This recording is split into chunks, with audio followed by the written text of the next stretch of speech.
Балаклее. Первый раз. Не очень люблю электрички, но так случилось, что меня пригласила подруга. Хочу показать вам Харьковскую область.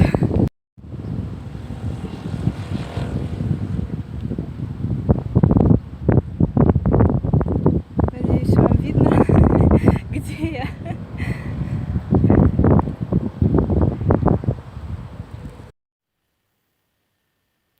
Мне нужно добраться до центра.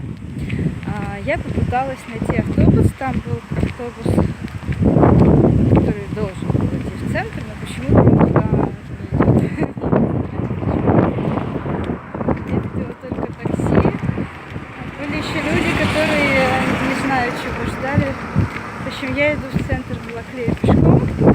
Где он находится, я знаю приблизительно.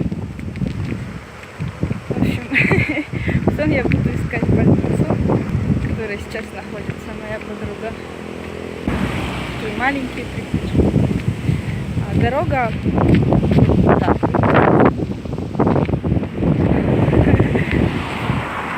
Ну, в общем-то, на самом деле это недалеко от Харькова, всего 2 часа на электричке. Выглядит как будто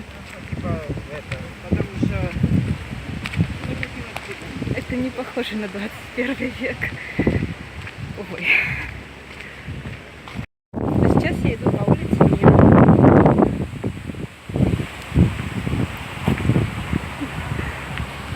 Зато вау, какая остановка. Даже не ожидала увидеть здесь такую стеклянную остановку. И мне нравится название кафе «Респект». Ну, я надеюсь, меня не убьют жители Балаклеи.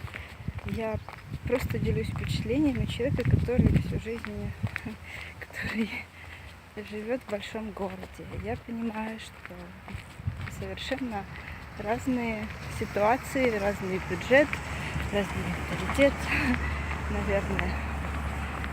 Но мне кажется, в любом месте можно стараться делать что-то лучше, чем это есть сейчас. Все будет хорошо. Перехожу рельсы. Или я перехожу железнодорожную полосу. Я не знаю. Запретная зона. Проезд и проход заборонен. Мы туда не идем. Нет, ну совсем не все так грустно, как мне показалось вначале. Я вижу, вот кое-где есть новые стеклянные остановки, кое-где латается асфальтом тротуар вместо вот этого. Но недавно я была в Мерефе, и мне пришла в голову идея, почему не сделать вот из таких вот маленьких городов можно сделать какие-то либо туристические зоны, либо какие-то проводить фестивали, мероприятия, связанные с сельскохозяйственными вещами. Может быть, выставки какой-то сельскохозяйственной техники, или может быть строительной техники, какие-то конкурсы, может быть фольклорные. И это тоже может стать своего рода туристической достопримечательностью. Может быть фестивали, какие-то, я не знаю, кемпинговые центры, зеленый туризм. Опять же, очень же много людей, которые держат здесь домашних животных, не просто котов, собак, уток, гусей, поросят, коров, телят и все. Это то, чего в наших городах не увидели. Это то, чего природа, которое можно увидеть, потрогать, за которым можно поухаживать.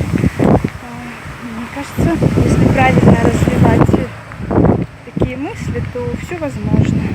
Может быть, что-то еще можно придумать. Никогда не стоит думать, что если вы живете в маленьком городе, у вас нет никаких возможностей.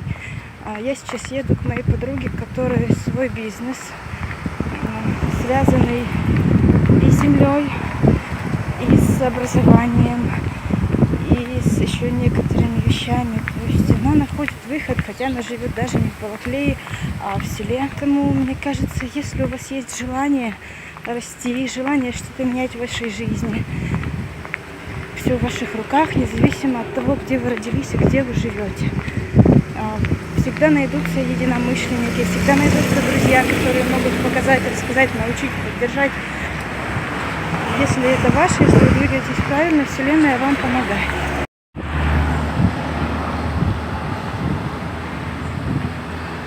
Это такие салоны красоты. Я не знаю. Ну почему?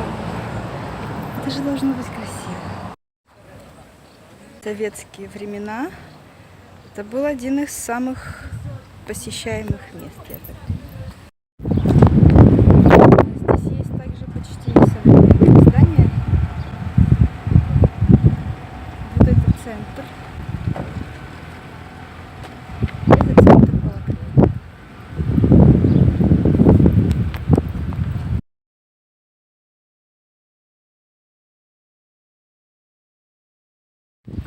Конечно, я могла бы пойти пешком, но тогда бы я не увидела вот этой красоты, вот этих коробок.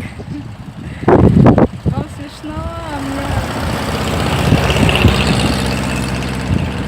Харьков, конечно, не самый бетонный город, много парков, но все равно, когда выбираешься на природу, даже не на природу, а в какой-то небольшой город, где намного меньше машин, другая энергетика, здесь дождливо.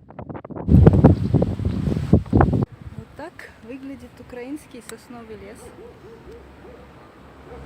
Точнее, этот лес смешанный. Здесь растут не только сосны, но и